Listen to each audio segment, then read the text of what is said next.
mathematics. You have to do it every day. Because I build. So tomorrow, I'm going to build on what we did here. I'm going to do the main limit theorem. Okay.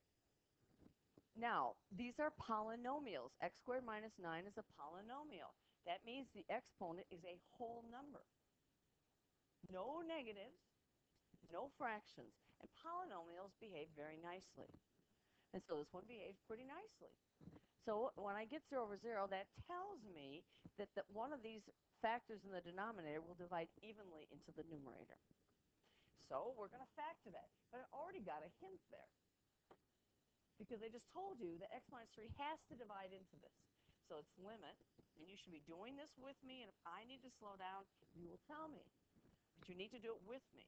So this is x minus 3 over x minus 3. Because I just told you, if you get 0 over 0, that has to be one of those factors. Well, once I know that, I know the other one. I hope you know what the other one is. What's the other one? X plus 3. And then, because we are not at 3, as long as we're not at 3, this is not 0. It's close, but who cares? I can reduce that fraction. Divide by x minus 3 goes in once. Divide by x minus 3 goes in once. And I'm left with x plus 3. Now we'll do the calculus. All the rest of that has been algebra. The calculus is to take the limit. As x approaches 3, what is this getting close to?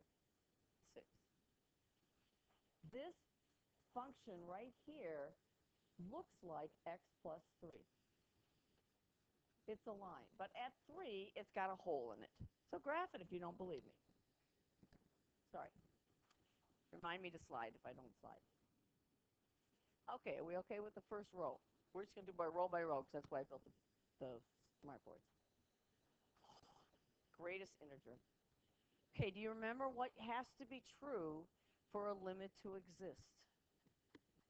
I'm going to write it down. You should write it down because you have to know this. It was on last year's exam free response question. Yes. That's correct. The limit from the left has to equal the limit from the right. Some of you might say, well, why didn't I do that over here? Because these are polynomials. X squared minus 9 is nice and smooth. There's no breaks in the graph. There's no sharp corners. There's no trouble. It's like the roads that are not under construction in Minnesota. There's lots of trouble on the other ones. First, they get you down when they close Highway 5 for all summer, and then they kick you. They close 41. Well, that was really nice of them to do that. So they kick you when you're down. You're saying, yes, I now can get to school. No, you can't. Okay, so you have to think of different ways to get there. And this is the same thing. This is not a nice polynomial. It has some breaks in the graph. And when you do not have a nicely behaved function like a polynomial, you must check left and right. There's no other way. And by the way, since it's not a polynomial, we'll do this numerically. So let's look at the limit. Can you guys see the red okay in the back? Because I can change it. As x approaches 3 from the right, what number would you like to put in there that's a little bit bigger than 3 but bigger than 3? Okay? So it's 3 point and a bunch of zeros, 1, something like that. Now I want the greatest integer that's less than that or equal to that. What is that? That's 1. Because this is slightly bigger than 1, so this is 1. Okay? Remember, greatest integer function is a rounding down. So this looks like 1.000 something. I don't know what it is exactly. This is on the right side. We go bigger than 3. We can graph it too. I don't know how much time we have. Okay, what happens to this? What's the biggest integer less than or equal to that? Just round it down. Rounds down everything. It's 1. So now let's look at from the left side. Now you got to be pretty close to that 3 here, by the way. You can't be trying 1. It's not close enough. Okay, so I'm going to put in 2.999. You have to think. Well, that might be different. So it's 2.999 over 3. that greater than 1 or less than 1? It's less than. Since that's less than 1, what's the biggest integer less than or equal to that? Yeah, 0. What's true about the two limits? Are they the same? No. This one's 0, that one's 1, and the limit, can I write that? Oh, from the left, uh-oh, it won't let me do that. What's a nice idea? So the limit from the left does not equal the limit from the right, and so you say it does not exist. Yes? The question is the greatest integer always going to be does not exist? No. Where's the limit not going to exist? Think for a second. 0 is one place. But what is the problem with greatest integer? What does it look like? Steps. So somebody said it has to be at the step where we have the problem. So it's only at the breaks in the graph. So that limit there is not going to work. I don't care where it is. And that limit there is not going to work. But what about in the middle? Sure, it's just fine. You have to try from the left and right. Yes. Will I have these on tests and quizzes? Yes, they will be. Well, it's actually cooling off finally. Question. Yeah? Because this is less than 1. This is something like 0.9. What does that round down? Good question. Okay, while we're here on this little extra square, what's the answer to this one? Everybody should have this. 9. I like easy ones. Okay. Guess what? Ready? These are polynomials. They behave nicely. I don't have to check left and right. I can, but I don't have to. And if it's a polynomial, if I get 0 over 0, then I know that x cubed minus 1 must be a factor of x to the 6th minus 1. So if I put in 1, I get 0, and I get 0. That's sufficient. You don't have to show 1 minus 1. So I'm going to factor that. X cubed minus 1, it's really times 1. This is x cubed minus 1. Now think, what are you going to do to get x to the 6th? X cubed plus 1. It's just a difference of 2 squares. I thought I was going to have to use the cubic formula. You could if you wanted to, but you don't have to. Don't do more than you have to do. What's going to happen to x cubed minus 1? They'll cancel out. They divide both x cubed minus 1. They're both divisible by x cubed minus 1. And then, now for the calculus part, you substitute in the 1, and you get 1 cubed plus 1. And by the way, that would be just a fine answer if it's free response. What's the answer, though? Because we can do this, too. Those of you who are stuck, is it getting a little bit easier? Don't forget to come in. Tomorrow morning, I'll be available, too.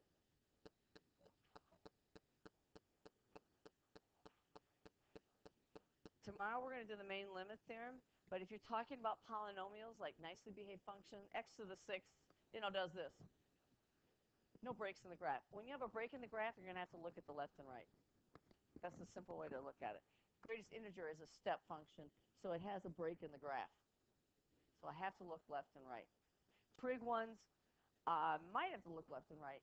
I'll show you what to do with trig ones. So the problem is you got to know your classifications of functions. Like here, this one is not a polynomial because absolute 5x is not a polynomial. That's a piecewise function. Now we did this one. I'm going to do it again. Okay, I'm going to add a page so I have some space. And I want the limit of x over the absolute 5x. What happens when we put in 0? Oh, I can't even see that. We need markers. That's what I thought, Matthew. Okay, you get 0 over 0. Now here's the thing about mathematics I don't think you guys realize. There have always been piecewise functions. In fact, I've got a nice little example of one. But the absolute value is a piecewise function, but it started this way. I'm going to graph it.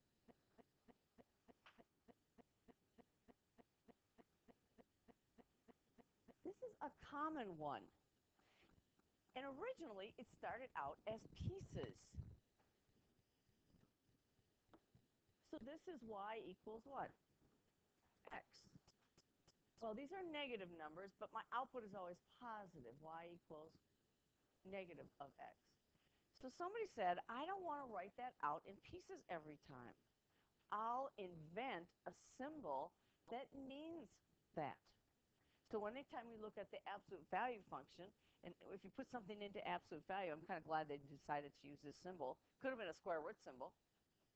Probably was already taken by the time they did this. I don't know. But what happens when you go into jail?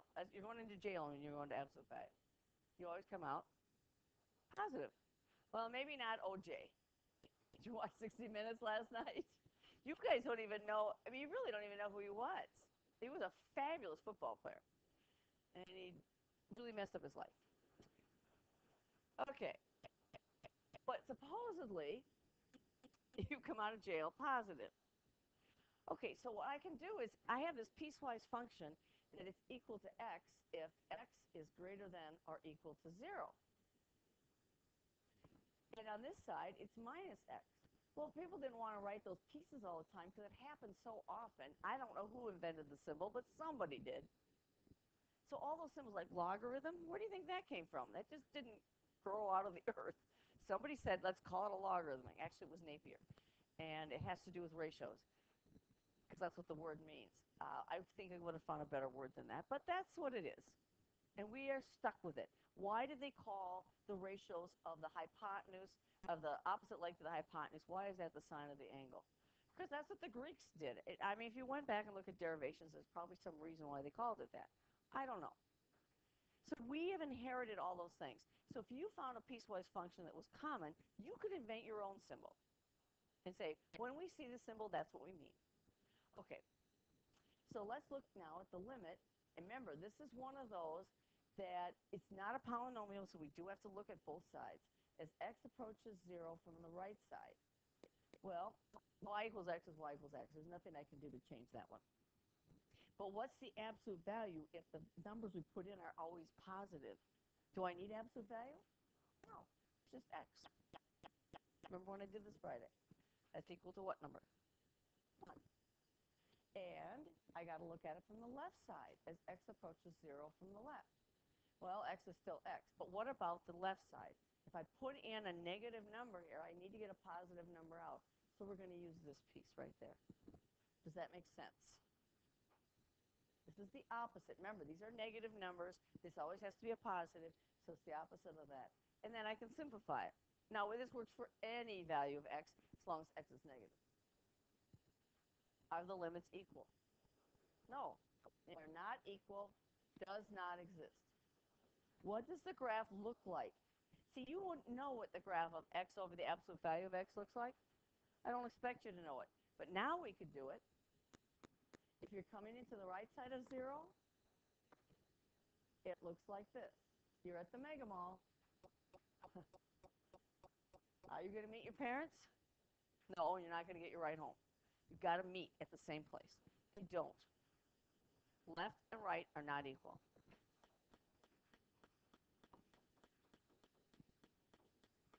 And if you think about it, it makes sense that it has to be the same from both sides. If you don't know if it's the same from both sides, guess what?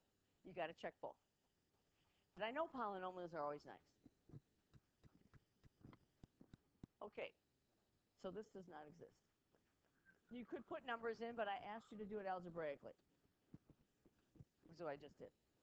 Okay, we're ready to turn the page. That was the end, right?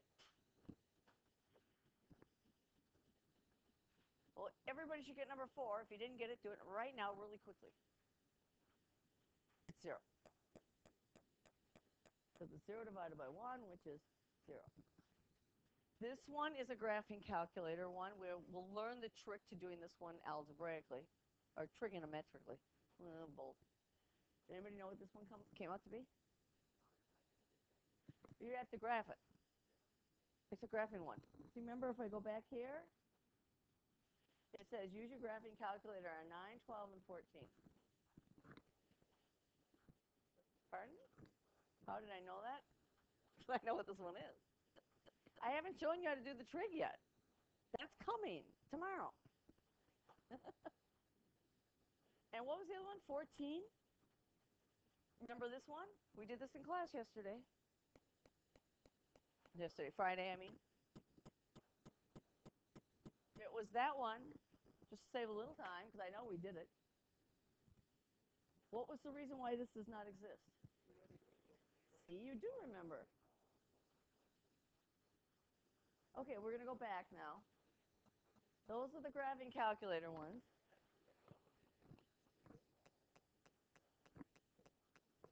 Okay. Now to do one of, well, let's do the easy one first. Don't you guys do that too? Let's do the easy one first. What's 13? 1 divided by 0 is undefined. Now, number 5. Do this with me. I'm not sure how you learned how to do the complex fractions. I just know it's probably more difficult than what I'm going to show you. You don't like fractions, right? Especially algebraic fractions. So I'm going to put a denominator there, and I'm going to look at all the denominators. I think I'm in that one. And this always works. I don't care if they're regular, normal fractions or if they're algebraic fractions, but it always works. Multiply the denominators together. So 2x times 1. And I multiply the numerator by 2x and the denominator by 2x. In a sense, I am going to clear out the fractions so we don't have to deal with them.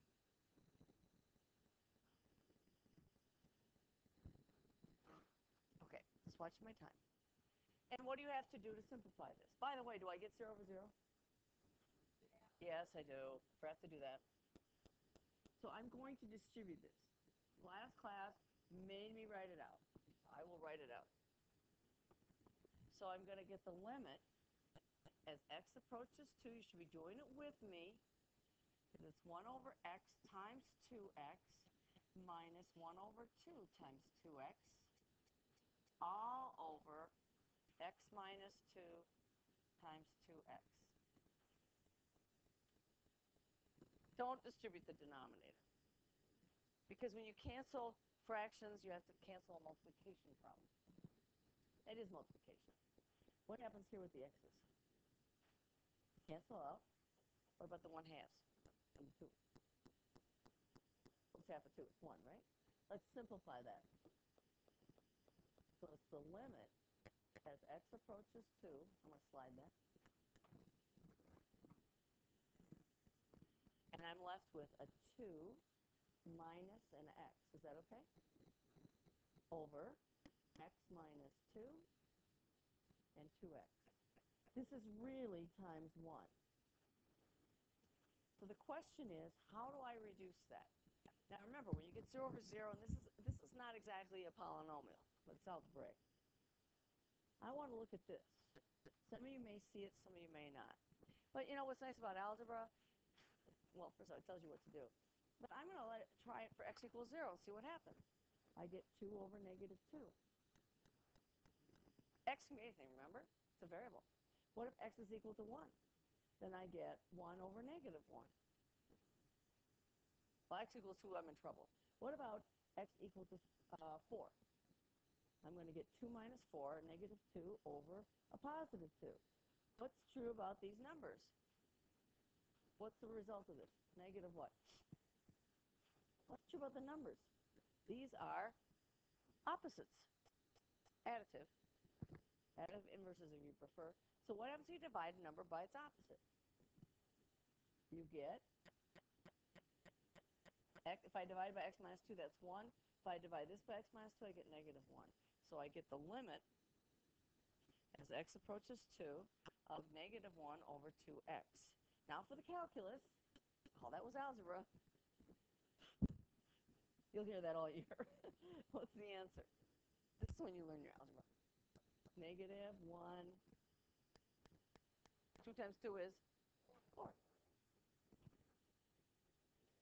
If you graph it, now those of you want to see our visual, I don't have enough time in an hour to go and graph all these, but you guys can do that on your own if you want to see it. Okay. Oh, we can do 6.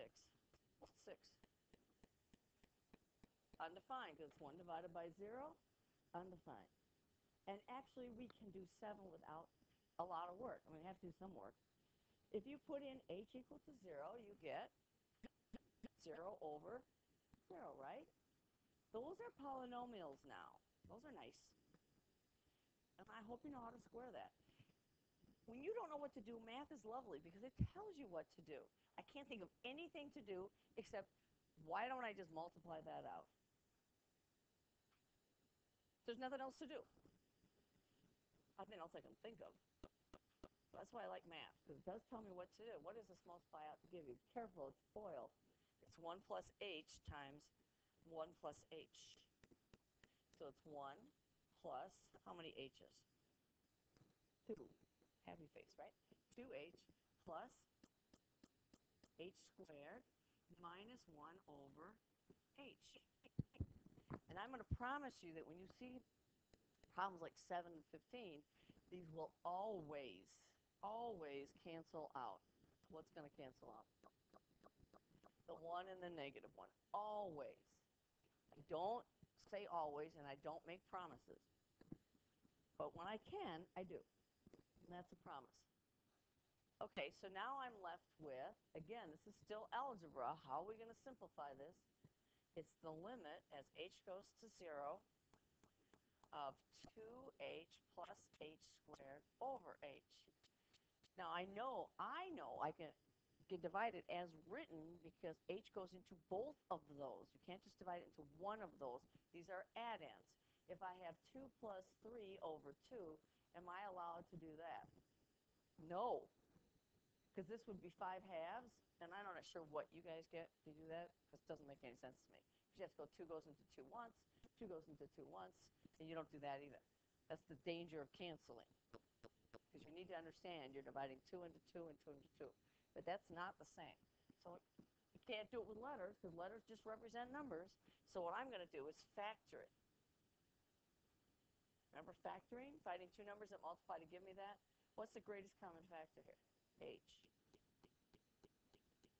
All over h. What happens to the h's?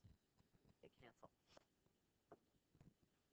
Because h goes into h once, and h goes into h once. Now for the calculus, substitute h going to 0. What's the limit getting close to? 2. Calculus is the easy part. It's the algebra. By the way, just to give you a little heads up, this is what we're going to be doing. These are called difference quotients.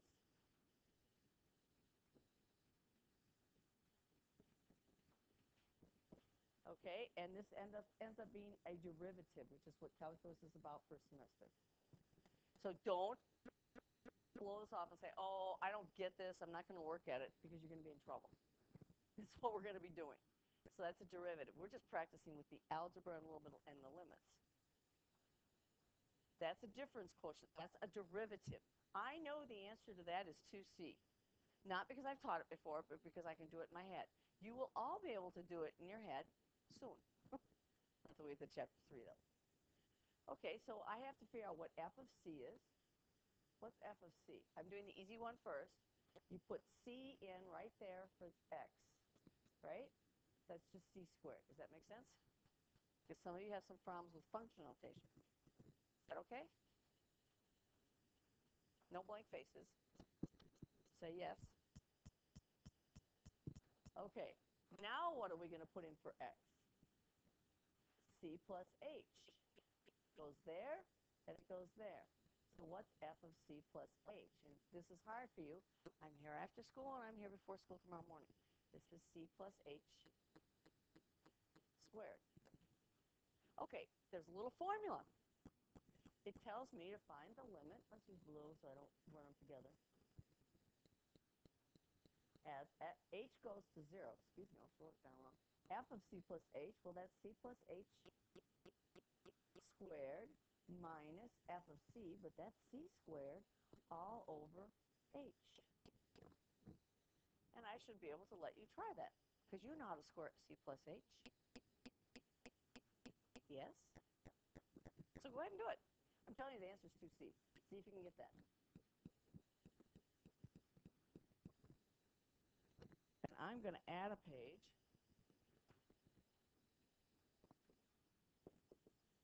I'm going to walk around, but I'm going to get ready to do the binomial theorem so you know how to do the last problem.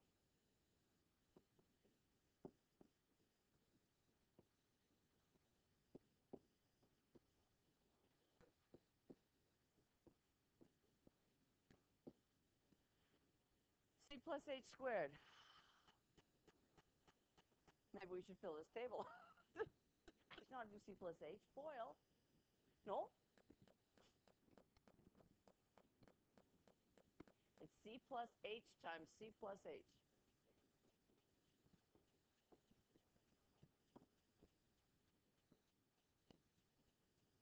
Okay, got it? What's c plus h squared? Did you get it? Did you get 2c? Now you got to factor.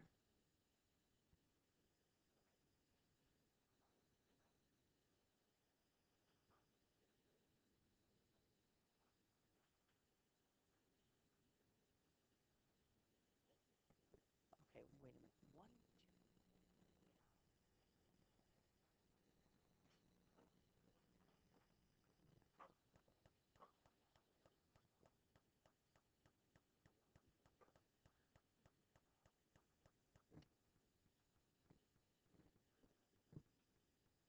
You guys getting it? It's just FOIL. What did you get for the first one?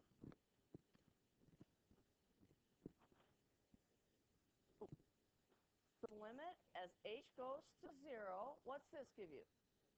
C squared plus, careful, how many CH's? 2CH plus h squared minus c squared. Okay, are there issues with that? What's the problem? Better not be issues with that, right? And you don't know how to factor this, what's left? You cannot cancel add-ins. You cannot divide the h into one of those terms.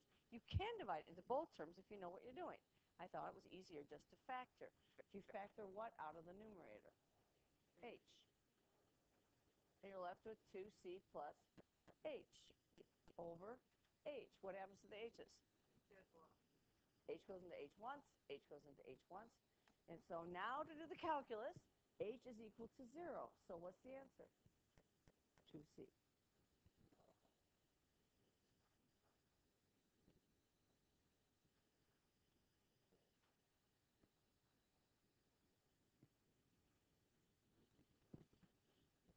Okay. So now I got ready for the binomial theorem. If you were in PCAT or whatever the IB version of pre-calc was, then you've seen the binomial theorem. But I don't know where you guys came from, so I don't know. What's a plus b to the 0? 1. This is Pascal's triangle. If you're not being taught that, you need to be taught this. It's good, rich, fun mathematics. There are books written about Pascal's triangle and the binomial theorem. If you take statistics, AP Stats, you're going to have to do a binomial distribution. So you need to know the binomial theorem. This is a plus b. What are the coefficients? They're 1 and 1. Pascal's triangle is just the coefficients. Okay, you guys know what this one is. A squared plus, what's next? 2ab plus b squared. The coefficients are 1, 2, 1. Interesting. If you add 1 and 1, you get 2. So the next row in Pascal's triangle is 1, add these, 3, add these, 3, 1. That's the coefficients of a plus b cubed, and I don't think I have enough space there. So it's a cubed, 1a cubed, plus 3. Now the a's are going to go down, so that's a squared, And these exponents on the variables have to add up to 3. So this is b to the first. These always have to add up to 3. Plus 3ab squared.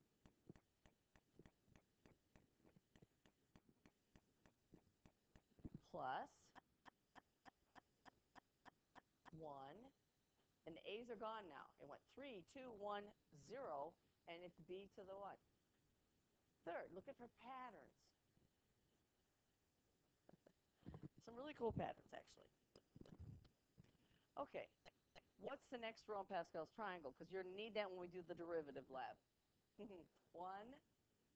add these, 4, 6, 4, 1.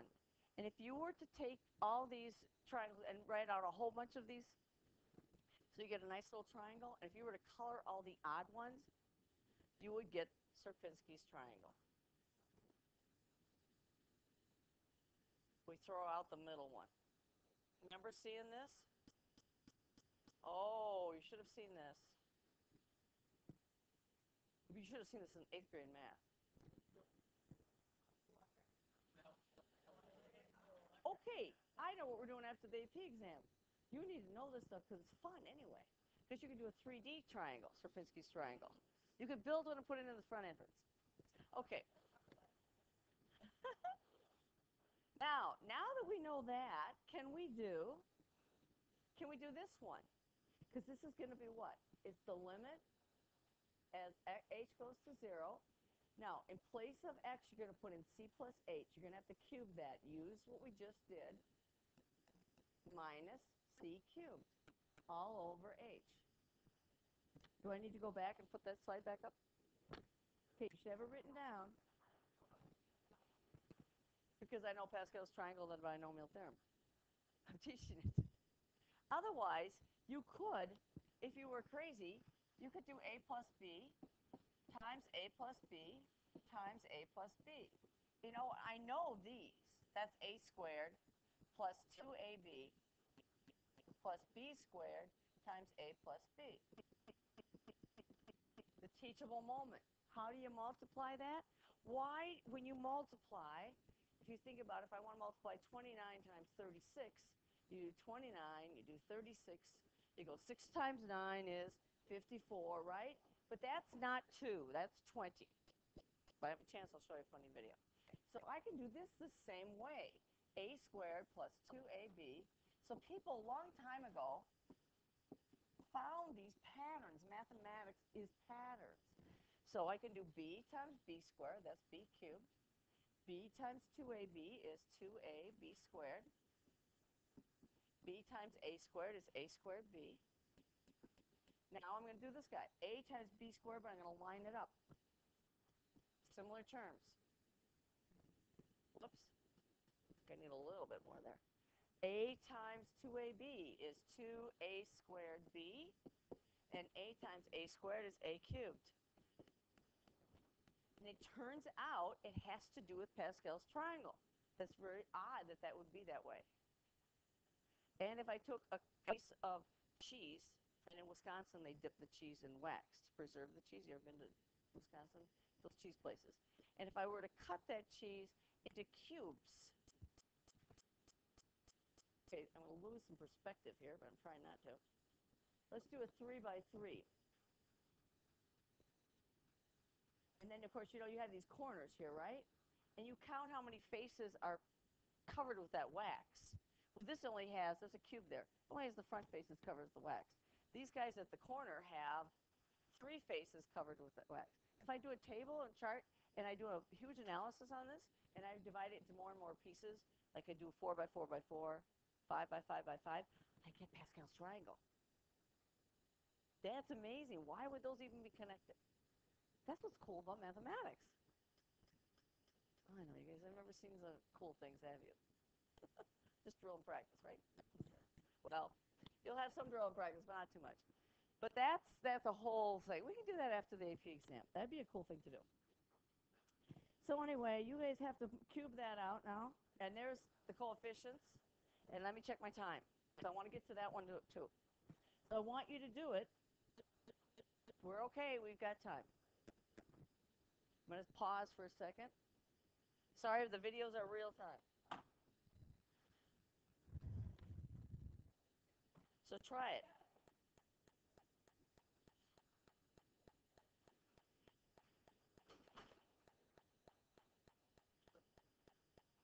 Whoops.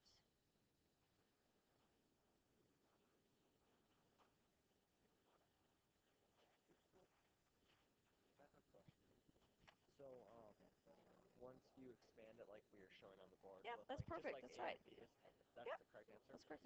Answer is 3c squared.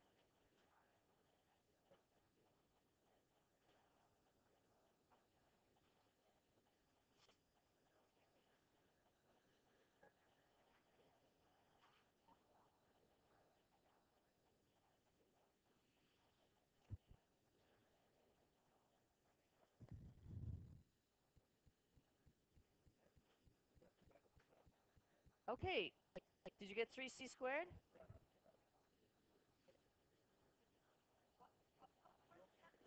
It's on the board behind me.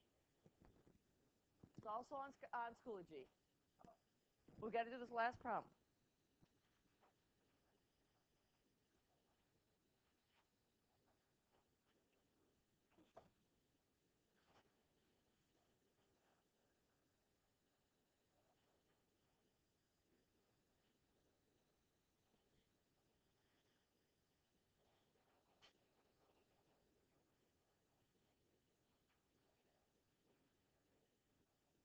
Okay, ready?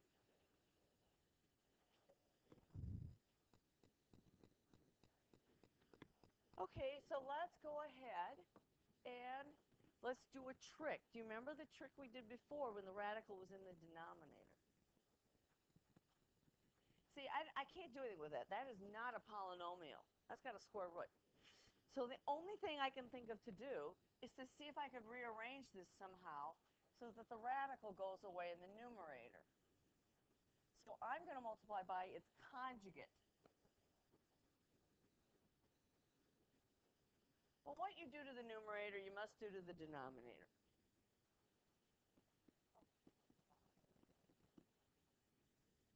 Okay, let's multiply it out. Now, you should be able to do this. This is the limit. What happens to these guys? As x goes to 0, what happens to those?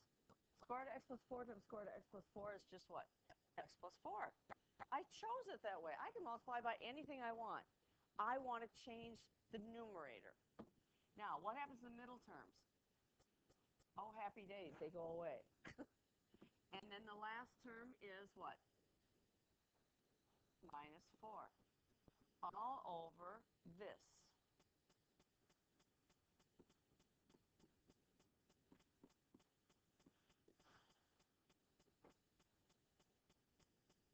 Okay, what happens to the 4's? Go away. And so I have x times 1 over x times this. Can I reduce that fraction? What goes into both x and x? X. That goes in once, and so now I'm going to take the limit as x goes to 0 of 1 over the square root of x plus 4 plus 2. What does that give me? Put it 0. So it's a fourth, right? Okay, if you're rusty, all the more reason to be doing your homework. Yeah, you could be rusty, but that's all the more reason. An assignment, which is up on Schoology, but it's here and it's going to be on the smartboard, I will convert it to a PDF, is this. Right out of your textbook. That says odd. There.